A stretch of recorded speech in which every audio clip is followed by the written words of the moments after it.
Hindi dapat ginagamit ang kasikatan para manggamit ang tao at pag-take advantage. Papainin mo lang sila after nun, tin mo na. Babay na ulit.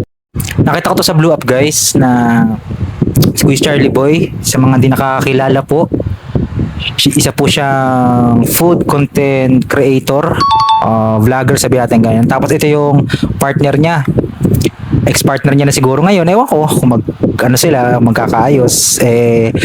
Ang sabi dito guys, tirador daw ng single mom, ng signal mom pala, signal mom. Pero guys, tinan nyo, nakakaawa.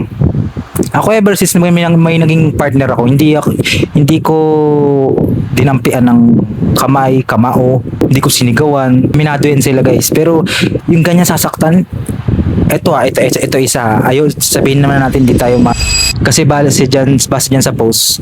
Kung scroll nyo lang dyan guys kay kung search nyo sa Blue Up kay Jai Kalim. Ewan ko kung ex-partner niya na ngayon yan. Makikita nyo doon yung mga chats ni Quiz Charlie Boy na pinagmumura, alam mo parang sinusumpa na, sobrang galit niya na nakisyo ganito na hindi siya makapag-focus sa pag-edit, sa paggawa ng content. Marami siyang pinost yung si Jaika, maraming pinost yan sa Blue Up na mga screenshot na patunay. Tapos maraming nakakausap yan si Quiz Charlie Boy na kung sino-sino daw mga single mom, signal mom. Tapos may term doon na about dun sa pag signal ma'am, mabilis madali. Like, guys, ang pangit pakinggan naman. 'Di ba? Napakapangit pakinggan, sabi mo, gusto mo magkakaano ka lang sa single mom para alam mo 'yun, parang gusto mo lang makuha yung gusto mo. Yung bilang yung pangangailangan ng lalaki na alam mo 'yun, alam niyo yung mga ganung guys, ang laking kasiraan nito sa mga community ng mga sigbin.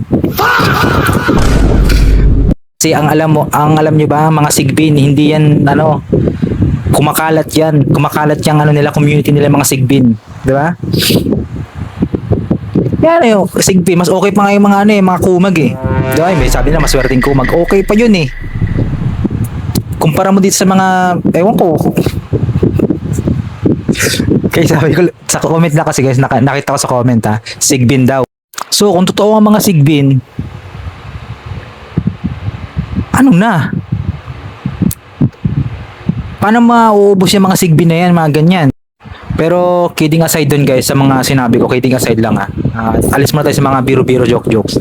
Napakapangit ito sa image guys, alam niyo yun, na sisirain niyo yung image ng mga single mom din, diba? Kasi maraming mas deserving na single mom na mahalin. Hindi lang yun yung hahabulin nyo. Pero wala.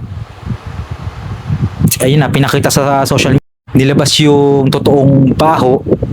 'Di ba? At nasabi ng ex-partner nito ni Quiz Charlie Boy na si Jai Kalim na lack of hygiene. Pero yun lang guys, wala akong dito guys, parang binigay ko sa inyo yung context sa mga hindi pa nakakaalam nito guys.